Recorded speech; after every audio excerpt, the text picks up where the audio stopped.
네, 오늘도 우리를 말씀 앞으로 이끌어주신 주님께 감사합니다. 오늘도 주님 말씀을 통해서 우리가 힘차게 주님만 바라보기를 원합니다.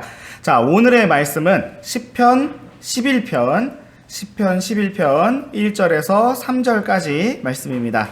내가 주를 신뢰하는데 어찌 너희가 내 혼에게 이르기를 새같이 너희 산으로 도망하라 하느냐.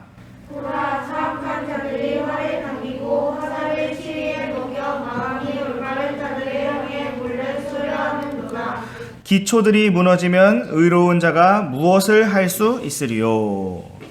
네, 오늘부터 우리가 새롭게 살펴보기 시작하는 시편 11편 말씀은 내가 주를 신뢰한다 라는 다윗의 믿음의 선언으로부터 시작되고 있습니다.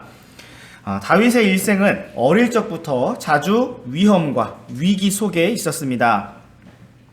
자, 아버지의 양들을 지키면서는 어떤 일이 있었을까요? 늑대, 곰, 그리고 사자, 이러한 맹수들이 양들을 잡아가려고 했기 때문에 그러한 맹수들과 싸워야 되는 위험한 상황이 많았습니다. 또 다윗이 거인 골리앗을 쓰러뜨린 이후부터는 사울 왕의 표적이 되었습니다. 자, 왜냐하면 사울 왕이 다윗을 경계하고 두려워하였기 때문이고 자신의 왕좌를 빼앗기지 않으려고 다윗을 먼저 죽이려 하였기 때문입니다. 자, 그러므로 다윗 주변에 있는 사람들은 다윗을 향해서 1절 말씀과 같이 새같이 산으로 도망해라 이렇게 말을 했습니다. 사울 왕이 아예 찾을 수 없는 먼 곳으로 도망가라 이렇게 말했습니다. 자, 물론 다윗은 사울 왕을 피해서 이곳 저곳으로 도망을 다녔습니다. 자, 그런데 하나님께서는 다윗이 먼 나라, 다른 나라로 가는 것을 허락하지 않으셨습니다.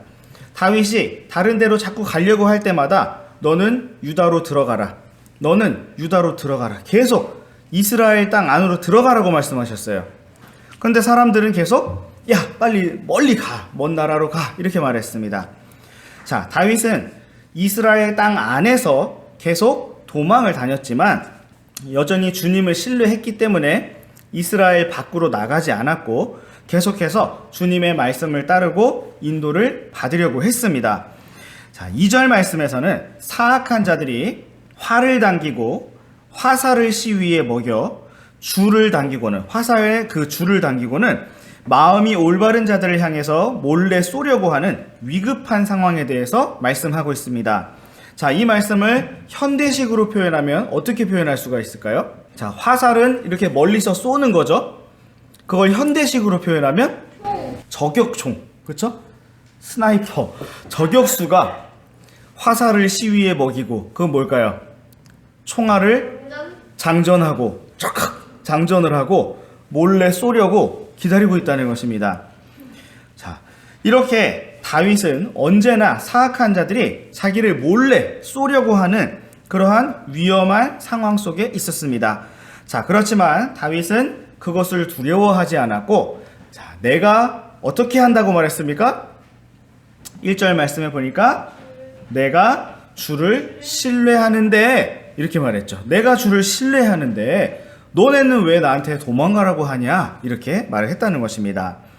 자, 3절 말씀에서 기초들이 무너지면 의로운 자가 무엇을 할 수 있으리요? 라고 묻고 있습니다. 자, 사랑하는 학생 여러분, 오늘 우리의 기초는 무엇입니까? 우리의 믿음의 기초, 생각의 기초, 그리고 삶의 기초는 무엇입니까? 자, 만약 우리의 기초가 흔들리고 기초가 무너지면 우리는 아무것도 할 수가 없습니다. 자, 지금 우리가 여기 땅 위에 서 있죠? 지진이 나서 땅이 흔들리면 어떻게 될까요? 네, 넘어지고 죽고 제대로 서 있을 수가 없으니까 아무것도 못 하겠죠. 네. 자, 사랑하는 학생 여러분 공부를 하시면서 뭐가 튼튼해야 된다? 기초가 튼튼해야 된다. 그런 말 많이 들어보셨죠? 물론 지식이 튼튼해야 되는데 기초가 튼튼해야 된다. 자, 여러분 젠가라는 게임 해보셨어요? 자, 젠가라는 게임을 하면은 밑에서 또는 중간에서 블록을 하나씩 빼서 위에 올립니다. 계속. 그 밑에서 계속 빼면 뭐가 약해집니까? 기초가 약해집니다. 기초가 약해지면 결국엔 어떻게 돼요? 다 무너집니다. 자, 그 블록의 개수는 똑같아요. 맞습니까? 블록의 개수가 달라진 게 아닙니다. 밑에서 빼서 위에다 올렸기 때문에 총 개수는 똑같아요. 근데 무너집니다. 왜요? 기초가 약해졌기 때문에. 맞습니까? 네. 이처럼 우리들의 삶에서도 믿음, 그리고 우리의 생각에 기초가 정말 중요합니다.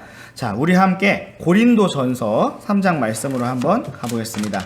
고린도전서 3장 11절 말씀을 우리 함께 읽어보겠습니다. 시작. 아무도 이미 놓은 기초 외에 다른 기초를 놓을 수 없나니 이 기초는 예수 그리스도시니라. 아멘. 자, 성경은 우리의 믿음의 기초, 구원의 기초가 누구시다?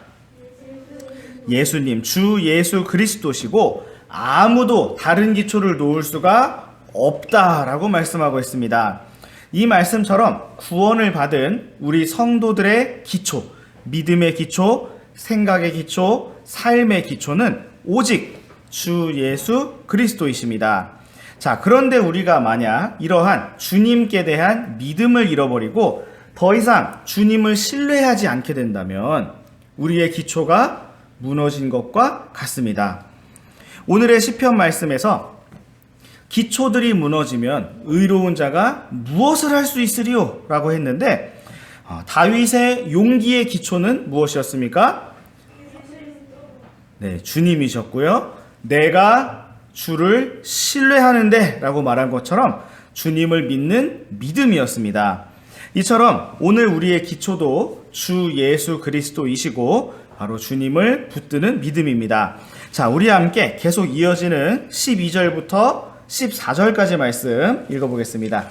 12절에서 14절 번갈아 읽겠습니다. 그런데 어떤 사람이 이 기초 위에 금이나 은이나 보석이나 나무나 건초나 짚을 세우면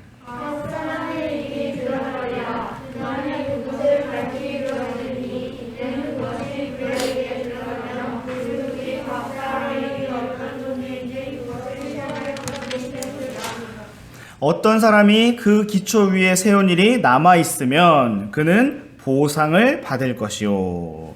네, 사도 바울은 우리의 삶이 주 예수님의 기초 위에 건축하는 것이라고 설명을 하였습니다.